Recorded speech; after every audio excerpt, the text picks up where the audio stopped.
Assalamualaikum warahmatullahi wabarakatuh. Bismillahirrahmanirrahim. Alhamdulillahi rabbil alamin. Wabihi nasta'inu ala umurid dunya waddin. Wassalatu wassalamu ala sayyidil anbiya'i wal mursalin Nabiyyina Muhammadin al-mab'uthi rahmatan lil alamin wa ala alihi wa azwajihi wa dhurriyyatihi wa sahabatihi wa man tabi'ahum bi ihsanin ila yaumiddin, amma ba'd. Jamaah sekalian rahimani wa rahimakumullah. Alhamdulillah, malam ini kita dimudahkan oleh Allah Subhanahu wa taala untuk melanjutkan kajian kitab Al-Adabul Mufrad. Ini kita lakukan setelah kita menunaikan sholat maghrib, setelah kita dzikir, dan setelah kita sholat ba'diyatul maghrib 2 rakaat. Alhamdulillahilladzi bi ni'matihi tatimmus shalihat. Kajian terakhir kita sudah sampai hadis ke 50. Di catatan saya 50. Ya. 2 pekan yang lalu itu hujan lebat sekali. Nah, dari Lawalumbu itu nggak begitu deras. Saya berangkat sampai sini deras banget, nggak ada orang anak balik lagi. Anak udah sampai gerbang itu deras sekali. Iya, Selasa 2 pekan yang lalu. Alhamdulillah, ini dimudahkan oleh Allah, kita bisa bertemu kembali. Kita lanjutkan hadis yang ke-51, masih dalam bab silaturrahim. An Ibni Abbas radhiyallahu anhuma qala, dari Ibnu Abbas, semoga Allah meridhoinya, meridhoi mereka berdua. Nama aslinya itu adalah Abdullah Ibnu Abbas, ya. Biasa disingkat Ibnu Abbas, ya. Doanya radhiyallahu anhuma, karena dua-duanya ini adalah sahabat, ya. Kalau seandainya yang satu sahabat tapi bapaknya tidak sahabat, doanya radhiyallahu anhu. Contoh, Ali bin Abi Thalib radhiyallahu anhu. Kalau ada orang mendoakan Ali bin Abi Thalib radhiyallahu anhuma, itu nabrak apa? Konstitusi. Nabrak aturan. Nah, kenapa Abu Thalib itu tidak beriman sampai meninggal? Jadi doanya hanya untuk Ali radhiyallahu anhu. Baik. Qala Allah Ta'ala, Allah Maha Tinggi berfirman, wa ati dzal qurba haqqahu wal miskina wa ibnas sabil. Wa ati dzal qurba, dan berikanlah pada kerabat karib haknya. Wal miskin, orang miskin, wa ibnas sabil, dan ibnu sabil. Al-ayah. Ya. Ibnu Abbas radhiyallahu anhuma menafsirkan ayat ini. Ya. Beliau itu terkenal sebagai ahli tafsir dari kalangan sahabat. Ya, maka kalau kita membaca kitab tafsir itu banyak nukilan dari Ibnu Abbas, Ibnu Mas'ud. Satu saat Ibnu Abbas radhiyallahu anhuma itu pernah dipegang dadanya oleh Rasulullah. Lalu didoakan, Allahumma faqihhu fid din wa 'allimhu ta'wil. Ya Allah, anugerahkanlah kefahaman yang mendalam dalam agama. Bukan hanya fikih, yang dimaksud faham agama itu bukan hanya fikih saja. Dan ajarkan kepadanya at-ta'wil, maksudnya adalah tafsir. Doa Rasulullah diijabah oleh Allah. Akhirnya Ibnu Abbas radhiyallahu anhuma, berkat doa Rasulullah sallallahu alaihi wasallam, beliau menjadi ulama ahli tafsir. Nah, ini tafsiran beliau. Bada'a fa'amarahu bi'aujabil huquq. Allah Subhanahu wa taala memulai dengan hak, untuk menunaikan hak yang paling wajib. dimulai dari kerabat karib, kemudian orang-orang miskin dan ibnu sabil. Wa dallahu ala afdalil a'mal idza kana indahu syai', dan Allah menunjukkan amal yang paling utama jika seseorang itu memiliki sesuatu, dibagikan kepada kerabat karibnya, orang-orang miskin, ibnu sabil. Miskin ini siapa, ikhwatal iman? Begini-begini ini ada penjelasannya dalam agama kita. Agama kita itu sudah detail menjelaskan berbagai macam masalah. Miskin itu siapa? Lebih parah mana miskin dengan fakir? Ayo, lebih parah mana? Ada al-fakir, ada al-miskin. Ada perbedaan di kalangan para ulama. Ada yang mengatakan miskin lebih parah dari fakir, ada yang mengatakan fakir lebih parah dari miskin. Ini yang kedua, ini yang kelihatannya lebih masyhur gitu. Miskin itu orang punya penghasilan tapi tidak cukup. Ya. Nah, hak orang miskin ini ada di orang-orang kaya. Orang kaya diwajibkan zakat, dikucurkan kepada orang miskin. Nah, fakir itu lebih parah, jadi nggak punya penghasilan tetap. Ya. Ibnu Sabil, siapa Ibnu Sabil? Ini istilah ya, bukan pendekatannya, bukan bahasa. Kalau bahasa itu ibn itu anak, as-sabil itu jalan. Kalau diartikan dari pendekatan bahasa bisa saja yang dimaksud anak-anak jalanan. Tapi bukan itu yang dimaksud. Musafir yang tidak bisa lagi melanjutkan perjalanan, kehabisan bekal, ya. Tuh. Ini dititipkan oleh Allah kepada kaum muslimin. Tapi hati-hati ya, sekarang ini banyak orang yang ngaku-ngaku gitu loh. Masalahnya itu. Jadi kebaikan-kebaikan, jalur kebaikan di dalam agama kita ini kadang-kadang disalahgunakan oleh orang-orang jahat. Apa yang laku dijual kalau ngumpulin duit itu gampang? Di antaranya masjid. Orang bilang ini bangun masjid itu kan, nah, apalagi anak yatim. Kalau ada orang mondar-mandir bawa proposal minta bantuan anak yatim, insya Allah dapat. Ya. Tapi yang biasanya berhasil ngemplang miliaran, bahkan pernah triliunan, ada triliun, 1 triliun lebih, itu biasanya biro-biro yang nakal itu menyelenggarakan apa? Umroh dan haji. Masya Allah. Ya. Memalukan ya. Memalukan kan? Itulah wajah kita sekarang ini, wajah kaum muslim. Ya. Ibnu Sabil sekali lagi itu musafir yang kehabisan bekal.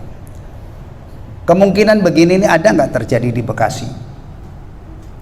Ibnu Sabil sangat mungkin, karena ini daerah lintasan, orang banyak yang datang kemari.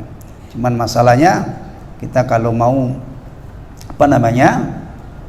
mengetahui dia betulkah dia Ibnu Sabil, ini harus diklarifikasi, dicek ya, supaya kita tidak dibodoh-bodohin orang ya, tidak ditipu orang. Faqala, maka Allah berfirman, wa atidal qurba haqqahu wal miskina wa ibnas sabil. Nah, ini kalau punya sesuatu ya, diperintahkan untuk diberikan kepada kerabat karib, orang-orang miskin dan ibnu sabil. Wa 'allamahu idza lam yakun indahu syai' kaifa yaqul. Dan Allah juga mengajarkan jika orang ini tidak punya apa-apa.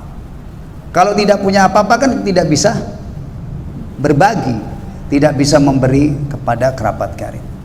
Bagaimana dia harus bertutur kata? Nah, faqala wa imma tu'ridanna anhum ibtigha'a rahmatin min rabbika tarjuha faqul lahum qawlan maysura. Dan jika kamu berpaling dari mereka karena mengharapkan rahmat dari Allah yang kau harapkan, maka ucapkanlah kepada mereka perkataan yang baik. Nah, ini hebatnya orang Islam. Kalau kita tidak bisa memberikan sesuatu kepada kerabat karib misalnya ya, ucapkanlah ucapan yang baik. Sekarang saya tidak punya apa-apa ya, mudah-mudahan nanti suatu saat kalau saya punya kelapangan saya bisa bagi. Ngomong yang baik. Nah, ini kadang-kadang dua-duanya itu enggak Ya. Baik. Iddatan hasanatan ka'annahu qad kan, berbagai macam kebaikan seakan-akan sudah terjadi, wala'allahu an yakuna insyaallah, dan atau barangkali insyaallah akan terjadi. Dan ingat, kehidupan ini penuh dengan kejutan. Hari ini orang tidak punya apa-apa, kadang-kadang seminggu depan kalau Allah kehendaki itu sudah lapang banget, sudah banyak duitnya. Nah, ya, atau bahkan kadang-kadang tahun ini dia tidak punya apa-apa, tahun berikutnya dia sudah kaya raya. Mungkin nggak? Mungkin. Hidup ini kalau direnung-renungkan, masya Allah banyak pelajaran. Mungkin nggak anak orang miskin nggak punya apa-apa menjadi orang kaya? Mungkin. Kenapa? Jawabannya Allah kehendaki dia jadi orang kaya. Mungkin nggak orang kampung jadi presiden? Mungkin. Kenapa? Jawabnya sama, karena Allah kehendaki. Ya kan? Mungkin nggak anak kiai itu nggak jadi orang? Mungkin. Anak orang nggak kenal agama, kadang-kadang Allah orbitkan menjadi anak yang alim, seorang yang alim. Benar kan? Dunia ini tidak mesti anak orang kaya jadi orang kaya, tidak mesti anak orang soleh jadi orang soleh, tidak mesti ya udah antum kiaskan sendiri, penuh dengan kejutan. Nah, jadi kalau sekarang tidak punya apa-apa kemudian ngomong baik-baik, maaf ya om nggak bisa ngasih apa-apa sekarang, tapi nanti kalau ini misalnya gitu keponakannya saya bisa, itu kadang-kadang dalam hitungan bulan sudah berubah. Ya. Kemudian Allah Subhanahu wa taala mengajari hamba-hambanya cara mengelola harta. Cara mengelola harta. Allah Subhanahu wa taala bukan hanya memberi, tetapi juga mengajari bagaimana mengelola harta supaya berdaya manfaat yang maksimal. Kadang-kadang ada orang itu diberi harta oleh Allah, enggak ada yang dibelanjakan di jalan Allah, luar biasa banyaknya. Atau kadang-kadang memang gitu ya, orang yang diberi harta banyak itu ternyata bukan orang beriman. Kalau sampai mati dia tidak beriman, berapa triliun, berapa ribu triliun pun yang dia miliki bermanfaat apa enggak? Enggak. Nah, ini keyakinan. Kemarin tuh saya dengar melihat bincang-bincang di YouTube itu. Ada orang melontarkan pertanyaan, kenapa orang-orang yang rajin ibadah itu kok hartanya tidak melimpah ruah? Dengan bukti bahwa konglomerat yang ada di Indonesia ini sebagian besar itu adalah bukan orang Islam. Kalau bahasa kita orang kafir gitu. Tapi mereka kaya raya. Nah itu alhamdulillah Ustadz yang menjawab masalah ini. Orang bersolat itu bukan untuk nyari kekayaan. Itu jawab. Jadi kalau misalnya orang rajin sholat pada kapalan dengkulnya ya, kemudian enggak masalah.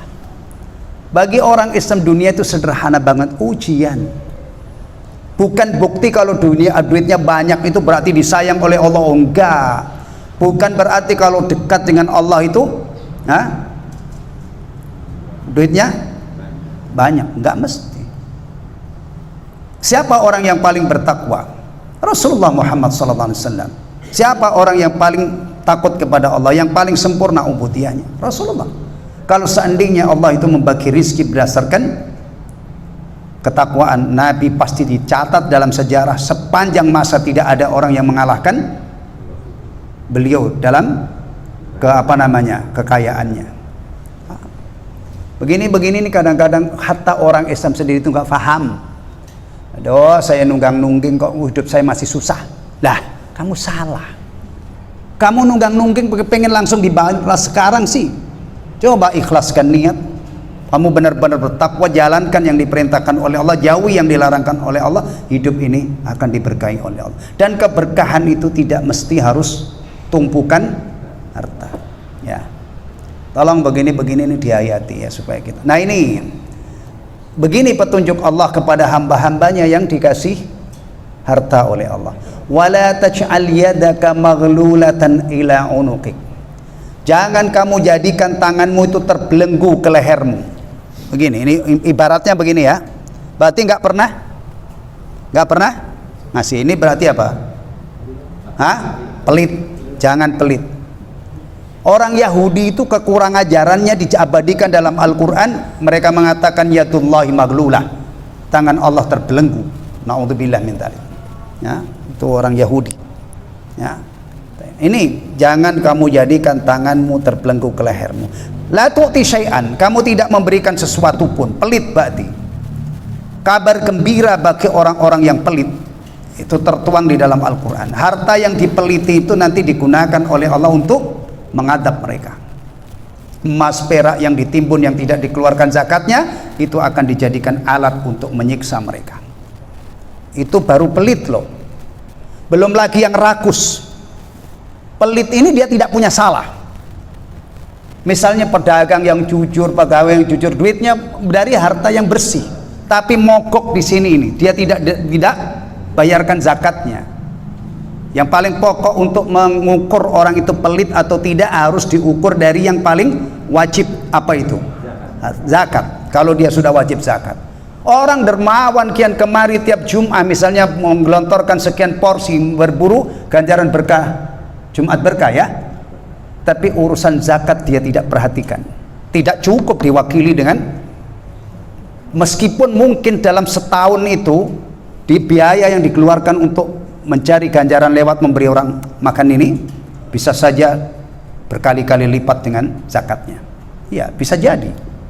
Juga tidak bisa diwakili dengan menyembelih kurban misalnya. Menyembelih kurban itu kadang-kadang kalau beli satu sapi 50 juta ada ya. Sementara zakat itu kadang-kadang cuma 2 juta, 3 juta. Zakatnya adalah, kalau hartanya ya banyak, tapi zakatnya itu sedikit. Nih, pahami baik-baik, ini pentingnya ilmu. Orang pelit diancam dengan sekian banyak ancaman yang luar biasa. Belum lagi nanti kalau dia ngambil yang bukan miliknya. Kalau seandainya sekali lagi masuknya itu sudah bagus tapi bermasalah di sini, dia tidak bayarkan zakatnya, itu sudah tidak aman orang ini menghadapi berbagai macam ancaman.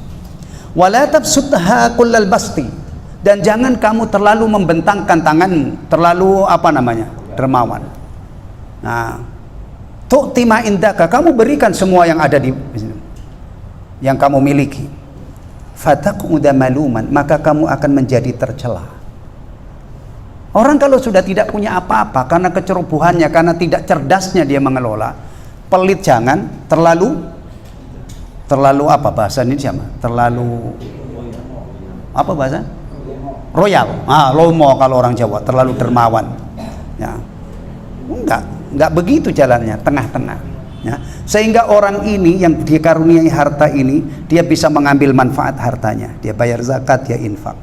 Dan zakat itu sedikit, prosentasinya kecil, ya kan? Cuman 2,5% setahun. Kalau sapi 30 ekor, kalau kambing 40 ekor. Ayo, siapa yang pernah punya sapi 30 ekor? Nggak ada kan? Nggak ada. Emas juga 80 sekian gram, ya tidak 10 gram ada zakatnya, insya Allah. Ya, bahkan orang-orang yang cerdas mengelola ini itu bisa bermanfaat luar biasa untuk dia nanti nemenin kalau dia mati, ya kan? Ada amal-amal soleh yang nemenin dia, yang nanti dia panen ganjarannya di akhirat. Untuk anaknya bagus kalau orang itu punya harta dikelola, siapkan anaknya jadi anak-anak yang mapan, pilihin rumah, ya. Tapi sebelum itu yang paling penting anak itu didik agama.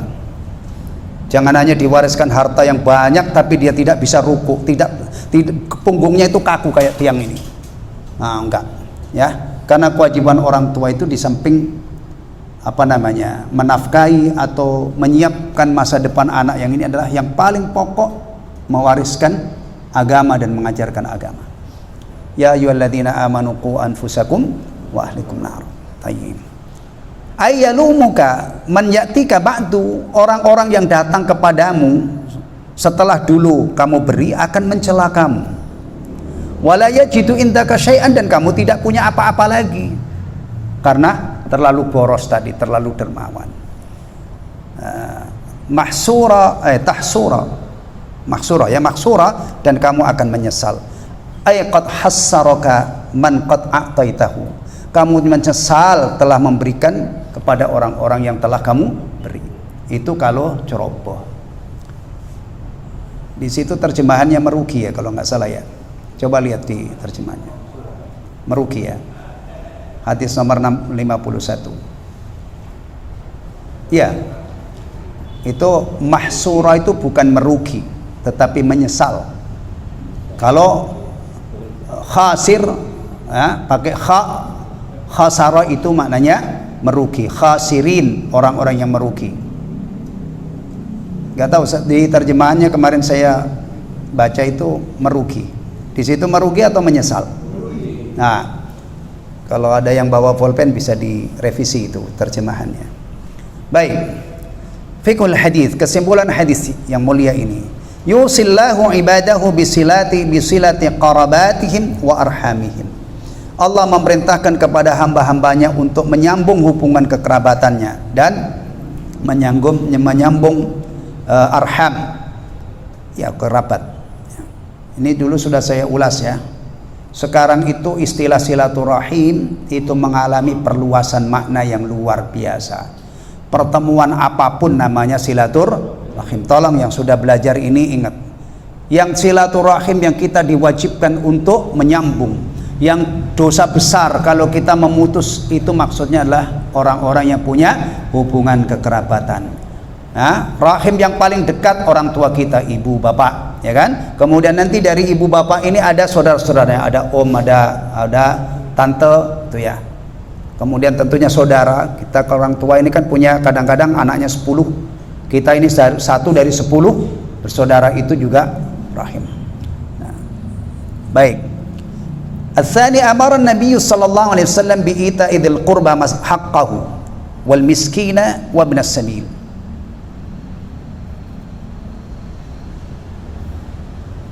Wal miskini wa ibnis sabil. Nabi sallallahu alaihi wasallam memerintahkan untuk memberikan kepada kerabat karib akan haknya orang-orang miskin dan ibnu sabil. Wa huwa amrun likulli fardin, dan ini adalah perintah untuk setiap orang min afradi ummatihi, dari individu umatnya. Begini maksudnya, yang diperintah oleh Allah ini Nabi. Wa'ati, orang yang ngerti bahasa Arab, yang ngerti saraf, ilmu saraf ya. Ati itu adalah yang diperintah laki-laki satu.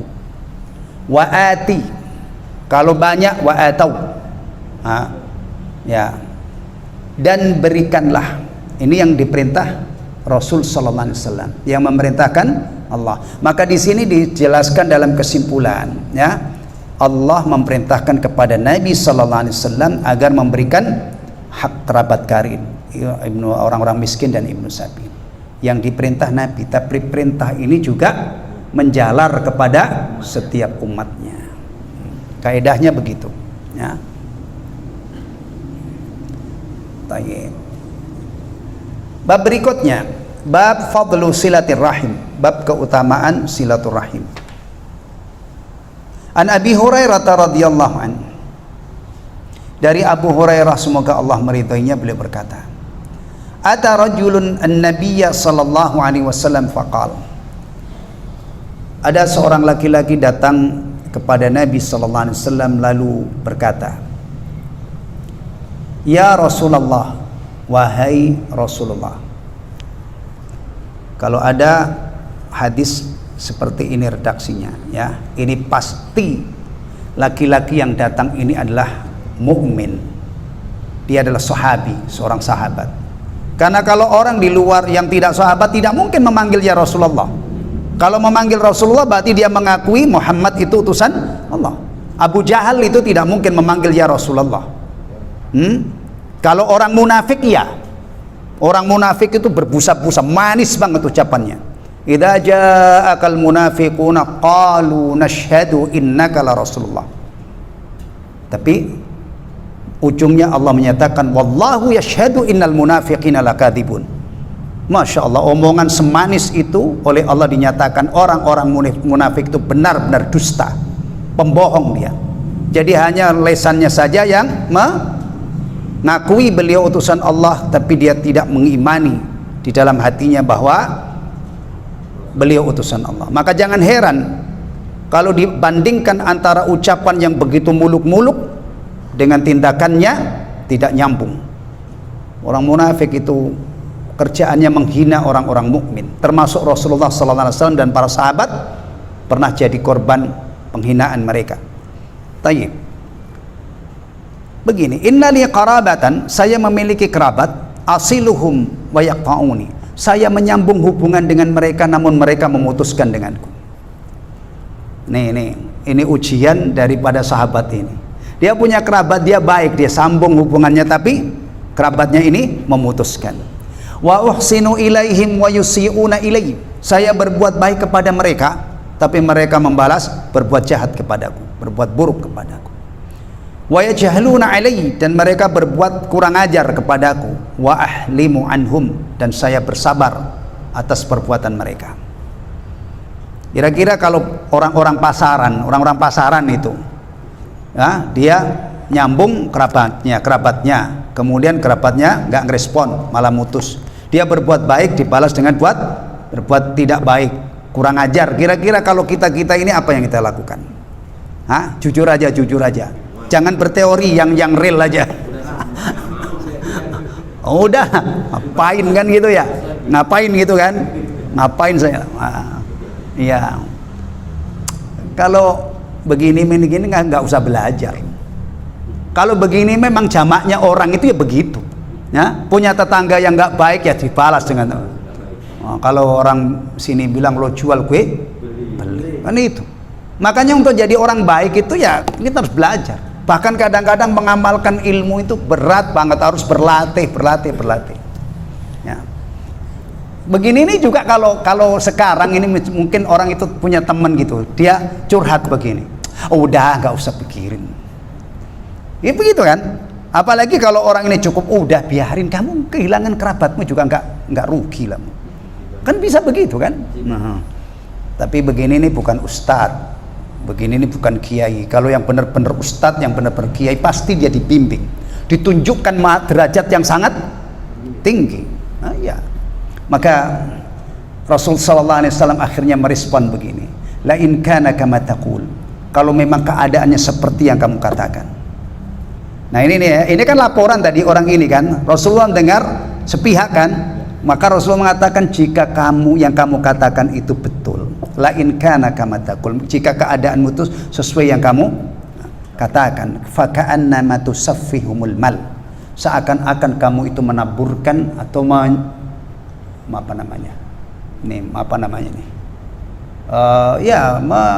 memberi makan pasir yang panas.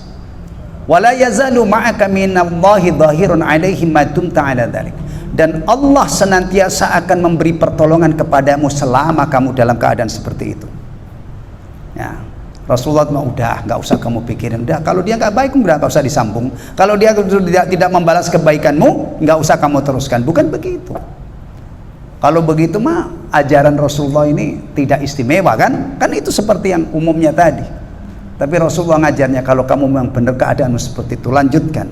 Allah akan senantiasa memberi pertolongan kepadamu, ya, selama kamu masih istiqomah seperti itu. Fiqhul hadis. Al-aslu fi ta'amul baina dawil arham al-ihsan was-sabr wa talabul ma'adzir. Prinsip dalam bergaul dengan kerabat karib itu adalah berbuat baik, sabar, dan memaafkan. Kalau kita tidak bisa ini pasti buyar. Iya, apalagi zaman sekarang, ya. Jadi jangan antum harapkan mulus kemudian timbal balik gitu ya. Kerabatnya baik, kemudian kalau seandainya seperti itu, ya enteng banget kita menjaga hubungan kekerabatan. Ya. Baik. Wala yakunu muamalatal akhdhi wal i'ta, dan bukan muamalah memberi dan menerima. Di sini harus ada sabar, harus memaafkan, ya, baru hubungan kekerabatan itu bisa terjalin dengan baik.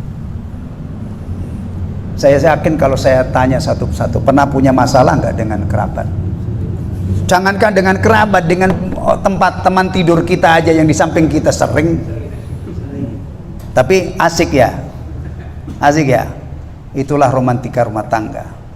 Kadang-kadang, tapi jangan sering-sering banget. Maksudnya sesekali ngambek-ngambekan, nanti habis itu kayak pengantin baru lagi, punya anak lagi. Makanya ada itu orang sampai tahu ini kenapa ini si fulan ini kadang-kadang sering cekcok, tapi anaknya beridil katanya kalau orang Jawa bilang itu. Anaknya nambah lagi nambah. Oh, dia nggak paham. Justru ketika suami istri baikan setelah ngambek-ngambekan itu kayak pengantin baru, ada suasana baru. Iya. Apalagi dengan tetangga, ada nggak? Ya, padahal ajaran Islam itu mengajarkan berbuat baik kepada tetangga, tapi nyatanya, ya, jangankan berbuat baik kepada tetangga, yang paling pokok, kebaikan yang paling pokok, meyakini la ilaha illallah. Itu yang ajarkan para nabi, para rasul. Apakah semua orang mau menerima ajaran ini? Bukan. Maka bahkan sebagian besar dari masa ke masa itu manusia itu memang di luar ini, dia tidak meyakini la ilaha illallah. Iya, beginilah keadaan.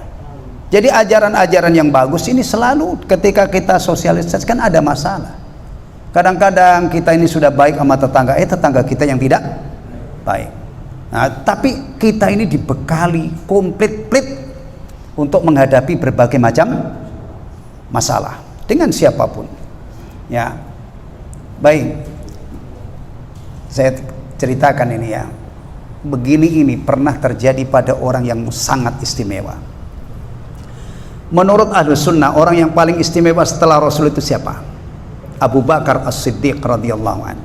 Ya, itu pernah marah juga dengan kerabatnya namanya Mistah. Mistah itu miskin, hidupnya dicukupi oleh Abu Bakar As-Siddiq. Suatu saat pernah mengecewakan Abu Bakar As-Siddiq radhiyallahu anhu.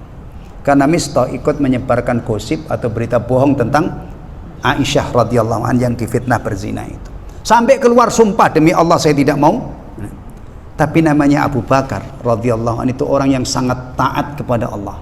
Diturunkanlah ayat, hendaknya orang-orang yang punya kelapangan itu tidak bersumpah, tidak akan memberi nafkah kepada keluarganya dan seterusnya, sampai akhirnya, tidakkah engkau menginginkan ampunan dari Allah? Itu langsung dihentikan. Dia dia maafkan Mistah karena dia pengen mendapatkan ampunan dari Allah, dinafkahi lagi. Tapi pernah retak, ya, biasa banget lah kalau kehidupan ini, sekali tempo retak kemudian balik lagi, itu wajar banget. Yang tidak wajar itu kalau sampai 7 turunan diwaris-wariskan gitu ya. Nah itu ya. Aisyah Ummul Mukminin juga pernah marah sama keponakannya Abdullah bin Zubair radhiyallahu anhu. Keponakannya itu ngomong yang tidak mengenakan, tapi tidak ngomong langsung, dilaporkan orang kepada Aisyah. Ini bahayanya ngadu-ngadu itu begini. Nah, sampai akhirnya dia bernadar, saya tidak akan mau ngomong lagi dengan keponakan saya. Di zaman itu kalau ada kejadian begini tuh banyak yang nolong. Bagaimana supaya baikan ditolong. Akhirnya ada 2 orang sahabat yang bersiasat untuk mendamaikan Aisyah dengan keponakannya ini. Singkat cerita, Aisyah berkenan memaafkan. Bagaimana dengan nadarnya itu? Ya harus bayar kafarat. Kafaratnya itu sebenarnya cukup 1 budak, memerdekakan 1 budak. Tapi Aisyah memerdekakan 40 budak untuk menebus nadarnya itu. Masya Allah. Nah, dan tidak usah heran, nanti kita kalau gini kita kaji terus, kita akan ketemu bagaimana kedermawanan Aisyah radhiyallahu anha. Taib. Imtithalu amrillahi sababu aunillahi wa ta'yidihi wa taufiqih. Kesimpulan yang kedua atau kandungan yang kedua, menjalankan perintah Allah adalah sebab untuk mendapatkan pertolongan dan backup serta taufik dari Allah. Kalau seorang hamba ini menjalankan perintah Allah, ya, itu nanti dia akan mendapatkan pertolongan Allah, akan dibackingi oleh Allah, dibantu oleh Allah, akan mendapatkan taufik. Ya, jadi ada teori kebaikan itu beranak pinak. Berasal dari menjalankan perintah Allah, nanti terus tambah datang kebaikan yang lain. Ya. Sholat itu kalau ditekuni nanti akan mendatangkan kebaikan yang baik, yang banyak. Demikian juga ibadah-ibadah pokok, sholat, zakat, puasa, haji. Ya. Baik. Sebaliknya juga ada maksiat itu juga beranak pinak. Berawal dari mabuk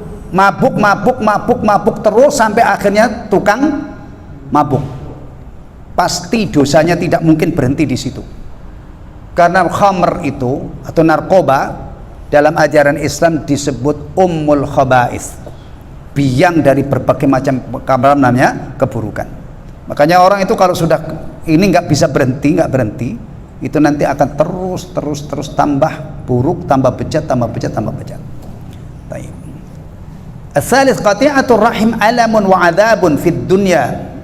Memutuskan silaturahim itu adalah penderitaan dan adab di dunia. Wasababu khizyin wa nadamatin fil akhirah, dan akan menyebabkan kehinaan dan penyesalan di akhirat.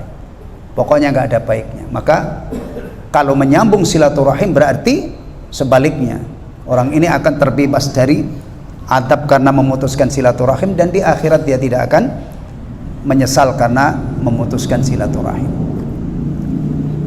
Arabi, yang keempat, yanbaghi lil 'abdi an yahtasibal ajra minallahi subhanahu wa ta'ala fi ada'il huquq wal ihsan ila dawil qurba wa ghairihim. Seharusnya seorang hamba mengharapkan ganjaran dari Allah ketika dia menunaikan hak-hak dan berbuat baik kepada kerabat karib dan yang lainnya. Mengharap ganjaran. Dan ini penting, kalau orang itu berbuat baik ngarep ganjaran dari Allah, seandainya nanti dikecewakan oleh orang-orang yang sudah dia baiki, dia sabar. Karena tujuannya memang bukan transaksi tadi, saya beri supaya dia baik sama saya, kan enggak. Dasar muamalah dengan kerabat itu kan bukan memberi dan menerima, tapi kadang-kadang harus sabar. Ini salah satu kiat cara supaya kita itu kalau berbuat baik itu tidak menyesal di belakang hari.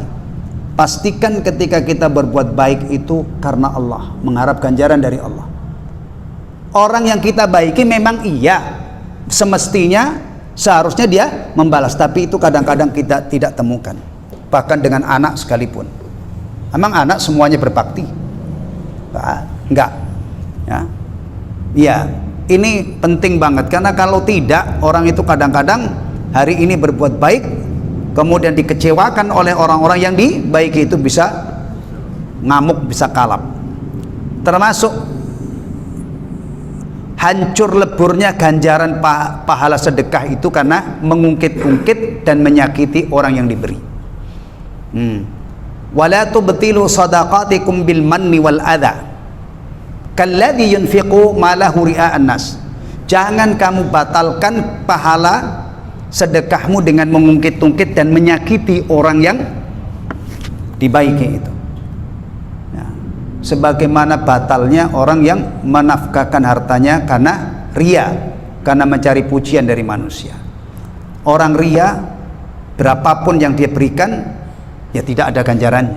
Demikian juga orang yang sudah beramal soleh kemudian dia mengungkit-ungkit dan menyakiti orang yang diberi, itu juga melebur ganjaran.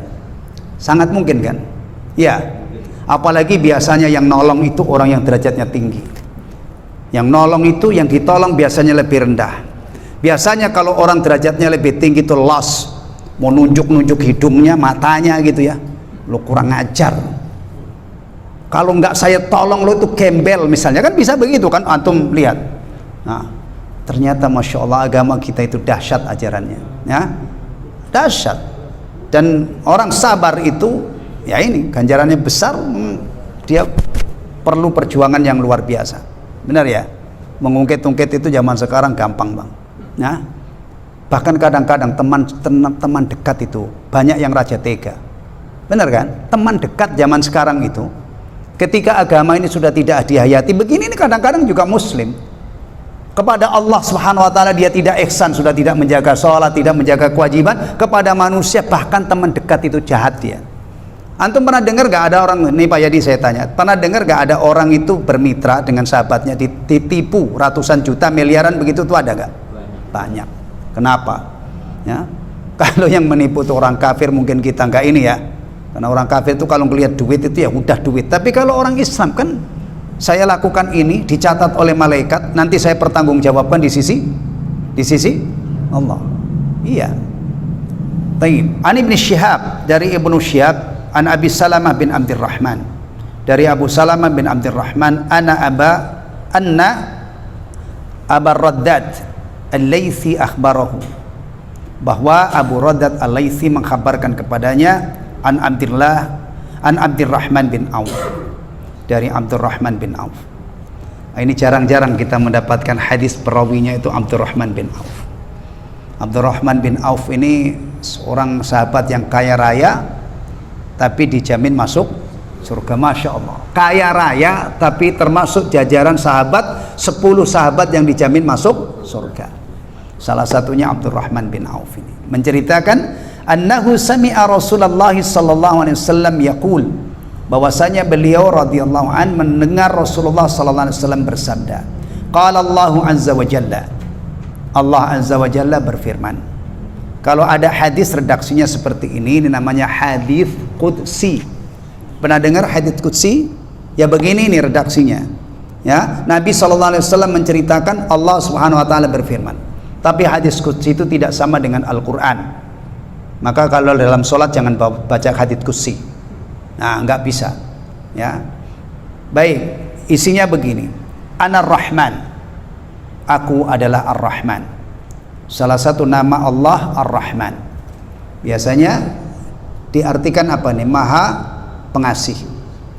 Ar-Rahman ini rahmat Allah dilimpahkan kepada semua makhluknya di dunia ini. Bahkan musuh-musuh Allah juga dapat. Tapi kalau Ar-Rahim, Allah Maha Pengasih hanya orang-orang beriman nanti yang dikasihi oleh Allah di akhirat. Orang-orang kafir nggak mungkin dapat rahmat. Maka kita juga tidak boleh mendoakan mereka dapat rahmat. Nah, kenapa salam itu assalamualaikum warahmatullahi itu tidak boleh diucapkan untuk mereka? Bahkan kalau mereka mengucapkan juga jawabannya kita potong waalaikum. Ini aturan, ini bukan ajaran keras. Ini aturan dalam Islam. Karena salam itu ada doa memohonkan rahmat kepada Allah. Orang di luar Islam tidak mungkin dalam keadaan hidup atau mati dimohonkan rahmat. Ya, taib. Nah, ini. Kemudian nanti lanjutannya rahmat Allah itu dibagi 100 bagian.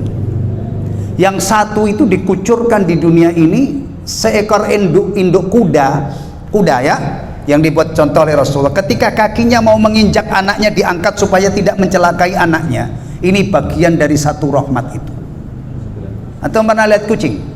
Kalau memindahkan anaknya itu digigit apanya? Lehernya. Tapi gigitannya itu tidak melukai. Dia tahu kadar gigitannya. Itu berarti. Tahu ayam nggak? Ayam kampung. Yang mantan orang kampung.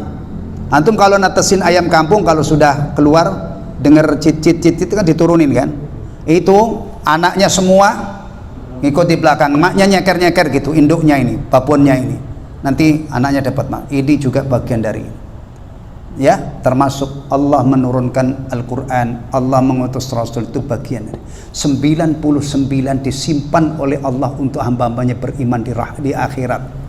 Maka bahagianya orang di surga itu kayak apa? 99 nikmat Allah disimpan hanya untuk orang mukmin. Orang kafir tidak mungkin dapat rahmat. Yang dia dapat laknat, waliyadzubillah, dapat ghadab, murka, dan akhirnya dilemparkan ke neraka, tidak akan keluar selama-lamanya.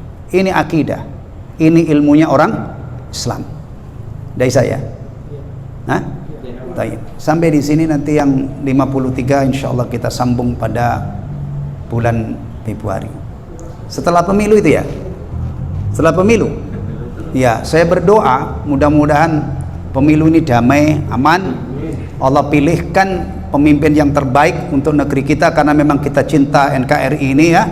Dan mudah-mudahan nanti kalau sudah terpilih, Allah beri taufik, Allah mudahkan untuk menjalankan amanat yang sangat besar ini. Saya tidak tunjuk nama karena saya bukan tim sukses. Dan saya juga bukan juru kampanye. Tapi insya Allah samalah. Kalau berdua Pak, sampean milih apa? Insya Allah sama, ketemu. Kalau Islam itu insya Allah ketemu. Nah, atau kalau toh nggak ketemu itu kan cuma 3. Kalau nggak milih A, B, C, nggak itu, nggak mungkin. Nyantai aja ya, jangan kenceng-kenceng antum pemilu nanti stres nanti ya. Taib. Subhanakallahumma wa bihamdika, asyhadu an la ilaha illa anta astaghfiruka wa atubu ilaik. Assalamualaikum warahmatullahi wabarakatuh.